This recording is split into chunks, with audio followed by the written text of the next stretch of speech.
CRE Noticias, primera emisión. Les presentamos la entrevista del día.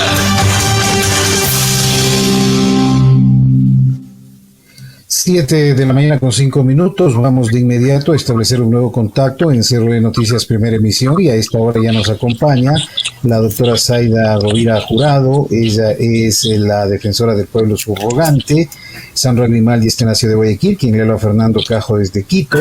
Doctora Rovira, muchas gracias por conversar esta mañana con nosotros. Y vamos a seguir hablando de temas que pueden a la larga resultar positivos para nuestra sociedad.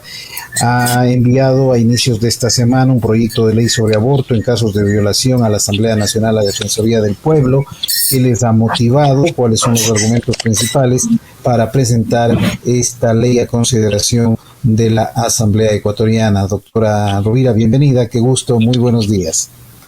Muy buenos días, realmente es un verdadero placer compartir con ustedes esta mañana. Un saludo a toda la ciudadanía. Bueno, la motivación, más allá de las posiciones personales que podamos tener cada uno y cada una como servidores o de funcionarios públicos, realmente nace de la Corte Constitucional. La Corte Constitucional, recordarán ustedes, emitió una sentencia mediante la cual declaraba la inconstitucionalidad del numeral 2 del artículo 150 del COIP. ¿Qué era lo que decía este artículo? Que, era una excepción a la penalidad para la mujer que abortaba. ¿Cuál era la excepción? ¿En qué momentos en nuestro país estaba permitido abortar? Cuando estaba en grave peligro la vida de la mujer y no había otro medio para salvarla. Ese es el numeral 1 del artículo 150, que permanece igual. El artículo que se declaró inconstitucional y se sacó del cuerpo legal ecuatoriano es el numeral 2, que decía que una mujer podía abortar cuando había sido violada, pero si esta mujer tenía una discapacidad intelectual o mental. Eran los dos únicos casos en los que una mujer no era penalizada por abortar.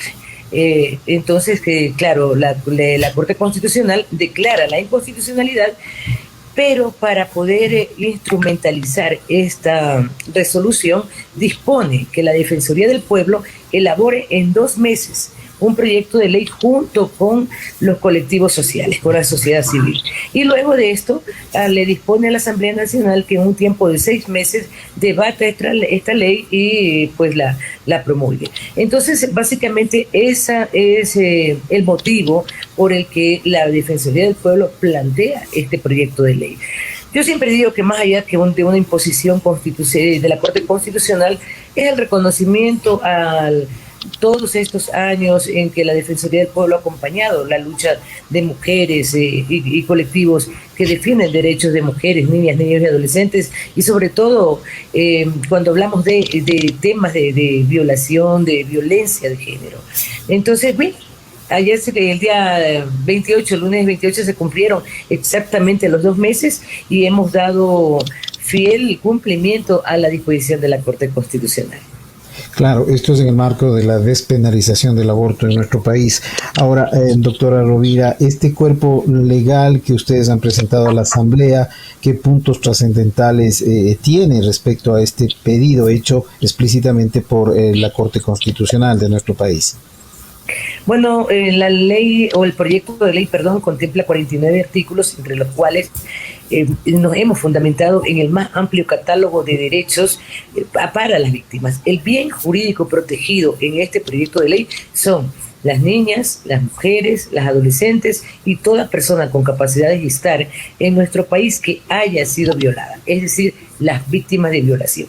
En consecuencia, desarrollamos los derechos, los principios y los enfoques, partiendo desde la igualdad y no discriminación, la confidencialidad, que son los aspectos más fuertes como principios que tiene esta ley, pero desarrollamos además de forma transversal la protección, la acción interinstitucional, es decir, este proyecto pretende proteger a las víctimas de forma integral. Hubo algunos temas que fueron nudos críticos dentro de este proceso, porque recordemos que la Corte Constitucional analiza varios temas, pero no los resuelve, los deja para que se instrumentalicen la ley. Uno de esos nudos críticos fue justamente la temporalidad, es decir, si esta ley debería tener un tiempo, debería contemplar un máximo de tiempo para que una mujer o una víctima de violación que esté embarazada pueda optar por el derecho de interrumpir su embarazo, es decir, la primera, segunda, tercera semana, qué sé yo. Este debate se dio en todo el país con mesas sociales y mesas técnicas, o sea, con las voces de la ciudadanía, de las víctimas incluso, y de profesionales y científicos que nos permitieron aclarar el panorama. Y definitivamente el proyecto de ley no contempla una temporalidad.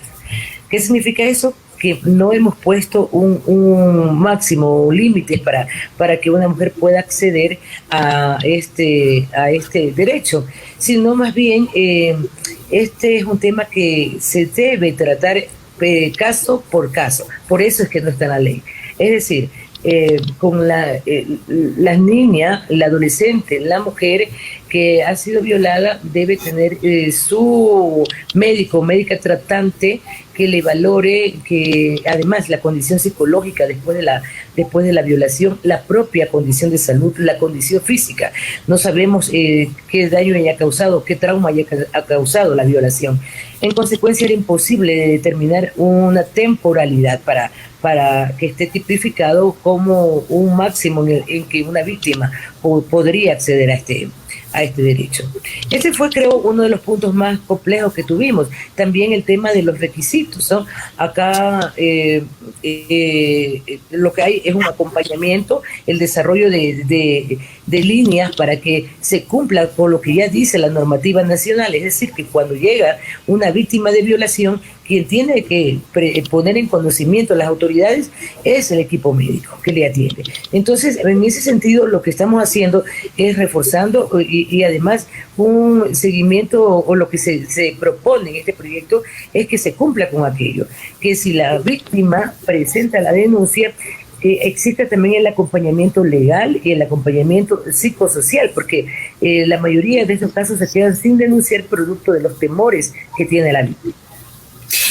Doctora, ¿cómo está? Muy buenos días. Y yo quiero tratar algunos temas con usted porque creo que me va a entender muy bien. Las dos somos mujeres, aparte de estar usted en un cargo ahora público y eso, y yo aquí como periodista. Créanme que yo hace muchos años como periodista me tocó hacer las entrevistas más duras que se pueda imaginar, de prácticamente niñas, adolescentes que habían sido violadas y me tocó un caso específico por su propio papá.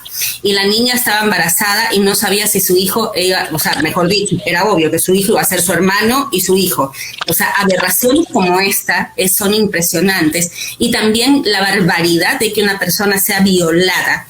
O sea, yo no entiendo cómo puede estar en discusión si la niña o la adolescente pueda abortar o no. O sea, me parece a mí una aberración. ¿Cómo lograr que esto sea claro? Porque ni para mí está muy claro y creo que para la gente tampoco. Uno, ¿de verdad van a poder acceder a esto las niñas que de repente no tengan discapacidad o solamente son las que tienen discapacidad? Yo creo que esto debería un poco más aclararse, ¿verdad?, en el tema. Y segundo, este proyecto que usted está presentando, obviamente porque la ley le dispone, ¿lo va a exponer en la asamblea? ¿Va a haber la posibilidad de conversar? Una cosa es lo que usted escribe, lo que cualquier persona escribe, y otra es lo que uno puede explicar, doctora. Sí, Sandra, un cordial saludo. Efectivamente, nos ha tocado vivir y en el campo suyo lo comprendo plenamente. Están cerca de la tragedia y del dolor humano. Como Defensoría del Pueblo hemos acompañado casos desgarradores, realmente desgarradores, en los que incluso hace poco, tuvimos que acompañar ya el parto, ya la cesárea de una niña de 10 años. De 10 años, que incluso tenía el informe médico de que no podía continuar con el embarazo, pero nadie en el hospital, en el centro de salud, le practicó el aborto quirúrgico. O sea, es realmente terrible lo que pasan las niñas, adolescentes, las mujeres víctimas de violación. En este tema, básicamente de las niñas, la ley lo que procura es la decisión de la niña. Nos van a decir que una niña no puede decidir. Pero yo creo que en este caso sí debería. Pero por supuesto, entonces lo que protege la ley es que la niña tenga, o lo que busca la ley, es que la niña tenga el acompañamiento psicológico o social que le permita conocer. O sea, tenemos toda la información, se le da toda la información, todos los riesgos, y se le acompaña psicológica y emocionalmente. Hay un tema que ha sido muy cuestionado acá, pero que es sumamente necesario, que la información, la entrevista, el trabajo psicológico y social se lo hace con la niña, sin la presencia de los padres, porque como usted dice, la mayor cantidad de violaciones están en el entorno familiar, y si está el violador al lado de la niña recibiendo... No va a decir nada.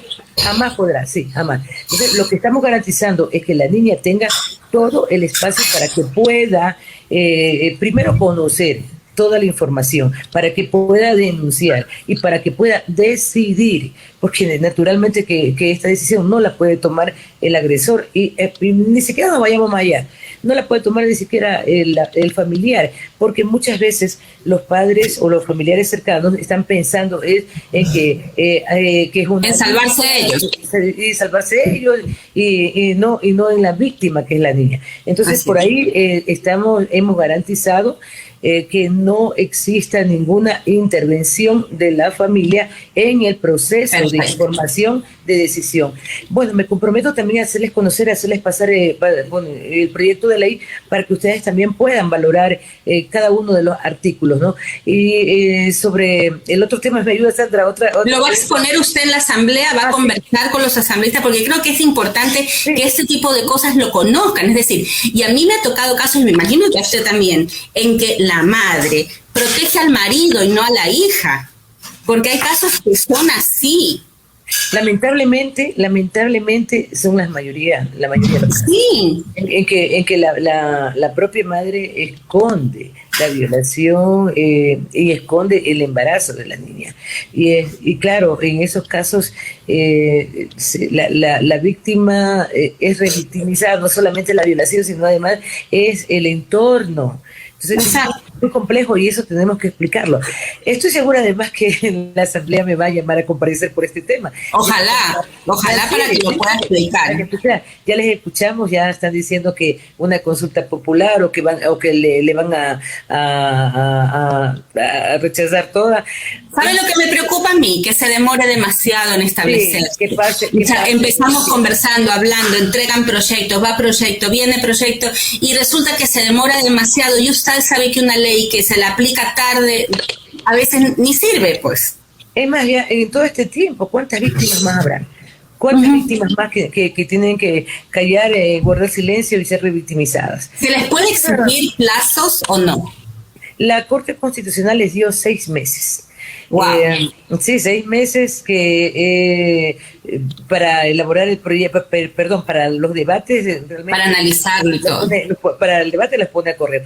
Una cosa importante de la construcción de este proyecto de ley es que primero lo hicimos con las voces sociales, con las mesas sociales de los colectivos, de las víctimas, pero también con las mesas técnicas de científicos, médicos que pudieron aportar, médicos nacionales e internacionales. Es decir, que cuenta con el aspecto técnico y el aspecto humano que debe tener una ley. Y además hemos invitado en los procesos de socialización a las y los asambleístas, algunos muy motivados por el proyecto como tal, otros en contra, pero yo siempre les he dicho, este debate ya fue superado, ya nos toca publicar la ley como lo dice la Corte Constitucional, pero ellos han visto, ellos y ellas básicamente, han visto el proceso de construcción. Entonces creo que en la Asamblea tendremos voces en contra, por supuesto, pero lo más importante es que entendamos que esto ya no es mi criterio personal, que no somos las mujeres como Sandra, como Zaida, que tenemos las vivencias y que hemos acompañado estos casos y que sabemos lo que la realidad, lo que se vive. Lo que pasa en estas niñas. Claro, esto ya es una realidad. Les guste o no les guste, quieran o no quieran, lo dispuso la Corte Constitucional y tenemos que cumplir. Superemos ese debate, porque lo único que hace, como usted bien lo anotó, Sandra, es alargar el tiempo, demorar.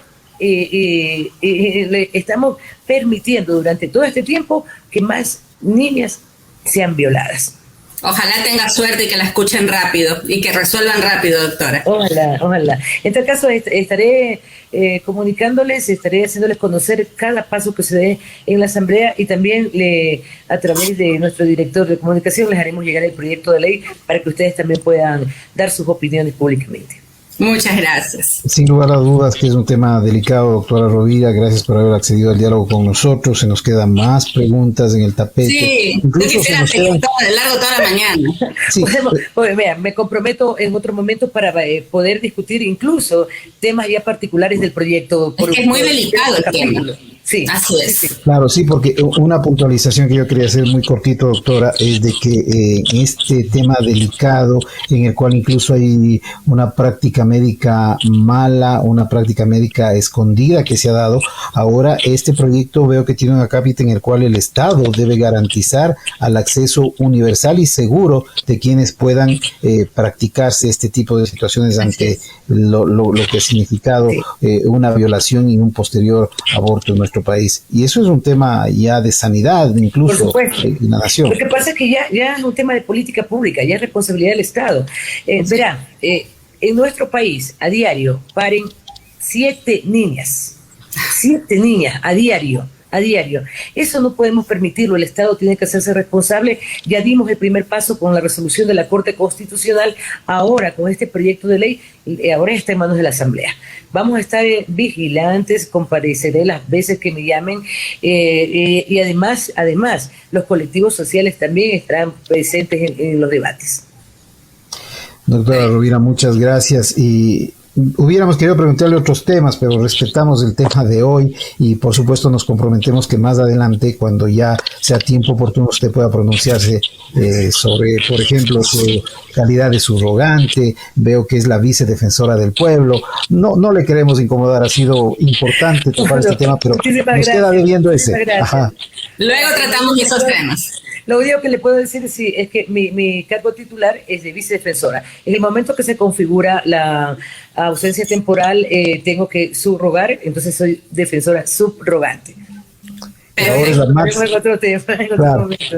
Muy amable, doctora, entendemos. Gracias a la doctora Zaida Rovira Jurado, la vicedefensora del pueblo, defensora subrogante, que ha conversado esta mañana con nosotros en CRE Noticias Primera Emisión. Vamos a la pausa, Sandrita. Así es, y ya volvemos con nuestro siguiente invitado. No se vayan.